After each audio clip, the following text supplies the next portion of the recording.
Selamat pagi Pak Kro, saya Ellen akan menjelaskan tentang materi pasar uang. Yang pertama, saya akan menjelaskan pengertian pasar uang. Pasar uang adalah wadah atau ajang bertemunya pihak yang membutuhkan dana dengan pemilik dana. Pertemuan bisa dilakukan secara langsung maupun melalui broker. Dan pertemuan akan terjadi transaksi permintaan atau penawaran dana jangka pendek. Pasar uang dikategorikan sebagai pasar abstrak karena penjual tidak menawarkan uang dalam bentuk fisik tetapi diwakili oleh surat-surat berharga. Selanjutnya adalah fungsi pasar uang. Fungsi pasar uang yang pertama adalah fungsi fasilitas untuk memfasilitasi masyarakat maupun perusahaan untuk memperoleh dana jangka pendek. Yang kedua adalah fungsi kesejahteraan untuk mendorong dan mendukung program pemerintah dalam meratakan kesejahteraan masyarakat. Yang ketiga adalah fungsi pengendali, sebagai pengendali keuangan ketika menjalankan operasi pasar terbuka. Yang keempat adalah fungsi mediator sebagai perantara transaksi jual beli surat berharga dalam jangka waktu pendek.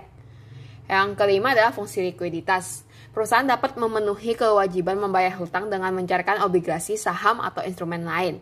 Perusahaan bisa mendapatkan dana dari dana kredit melalui money market atau penjualan surat berharga.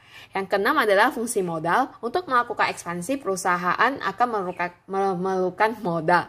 Salah satu cara untuk mendapatkan modal jangka pendek adalah melalui money market. Selanjutnya adalah instrumen pasar uang. Yang pertama adalah treasury bill, adalah instrumen hutang yang diterbitkan oleh pemerintah atau bank sentral di Amerika atas tunjuk dengan jumlah tertentu yang akan dibayarkan kepada pemegang pada tanggal yang telah ditetapkan.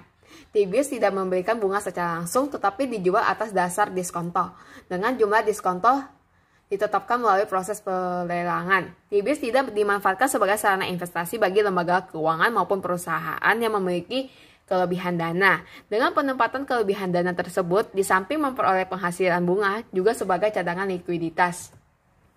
Yang kedua adalah commercial paper atau biasa disingkat dengan CP. Promise yang tidak disertai dengan jaminan yang diterbitkan oleh perusahaan atau bank untuk mendapatkan dana jangka pendek. CP dijual kepada investor dalam pasar uang. CP pada dasarnya merupakan promise di mana penerbit berjanji akan membayar sejumlah tertentu uang pada saat CP jatuh tempo. Jangka waktu CP mulai dari beberapa hari sampai dengan 270. Yang ketiga adalah negotiable certificate of deposito atau sertifikat deposito. Instrumen yang diterbitkan oleh suatu bank atas unjuk dan dinyatakan dalam suatu jumlah, jangka waktu, dan tingkat bunga tertentu. Sertifikat deposito diterbitkan oleh bank-bank umum atas dasar diskonto dengan nilai nominal 1 juta minimal dan jangka waktu 30 hari sampai dengan 1 tahun. Pencairan sertifikat deposito dapat dilakukan setelah tanggal jatuh tempo, tetapi juga dapat dicairkan sebelum jatuh tempo. Yang keempat adalah banker accept atau biasa disingkat dengan BA. Wesel bank yang ditarik oleh seorang eksportir atau importir atas suatu bank untuk membayar sejumlah barang atau untuk membeli valuta asing yang diberi tanda accept apabila bank menyetujui wesel tersebut dan dapat diperjualbelikan di pasar uang sebagai salah satu sumber pendanaan jangka pendek. BA adalah instrumen jangka pendek yang dapat dipindahtangankan. BA pada dasarnya memberikan alternatif untuk mendapatkan kredit pada saat barang-barang yang diekspor dikapalkan untuk segera dikirimkan ke luar negeri. Pada umumnya digunakan pada proses LC dalam perdagangan luar negeri. Jangka waktu jatuh tempo berkisar antara 30 hari sampai dengan 180 hari. Yang kelima yaitu Bill of Exchange atau biasa disebut dengan wesel. Suatu perintah tertulis tak bersyarat yang ditujukan oleh seseorang kepada pihak lainnya untuk membayar sejumlah uang pada saat diperlihatkan atau pada tanggal tertentu kepada penarik atau order ataupun pembawanya.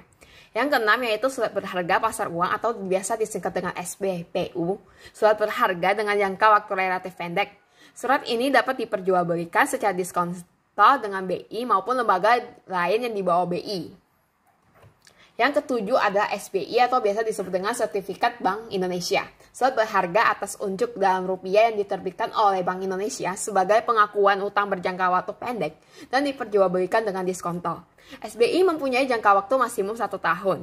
Jumlah pembelian minimalnya adalah 100 juta rupiah untuk masyarakat umum serta pembayaran dilakukan di muka.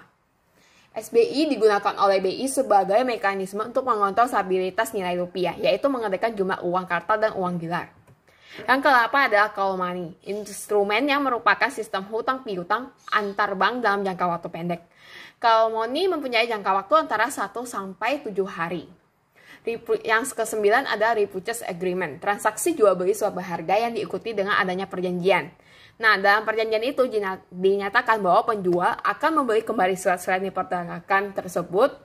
Pembelian oleh penjual dilakukan dengan harga dan waktu yang telah disepakati sebelumnya oleh kedua belah pihak. Adalah manfaat pasar uang. Manfaat pasar uang itu ada 5. Yang pertama, membantu dalam perolehan dana dalam jangka pendek. Yang kedua, sarana mendapatkan dana dalam pengembangan usaha. Yang ketiga, menghindari kondisi uang menganggur. Yang keempat, sebagai support kepada pemerintah terhadap kebutuhan kredit masyarakat. Yang kelima, pengembangan terhadap lembaga yang terlibat dalam kegiatan pasar uang. Saya akan menjelaskan cara membeli SBI. SBI itu diperdagangkan setiap hari Kamis dan berjangka waktu 28 hari. Nah, proses pembelian SBI itu melalui lelang yang dilakukan setiap hari Rabu oleh Bank Indonesia. Nah, setiap hari Rabu sore itu akan diumumkan siapa yang memenangkan SBI tersebut. Nah, contohnya saya akan membeli SBI dengan nominal 100 juta dengan tingkat diskon 15% dan jatuh tempo adalah 60 hari. Nah, untuk menghitung berapa nilai tunai SBI tersebut adalah nilai nominal dikali 360 dibagi 360 dikali tingkat diskonto dikali jangka waktu.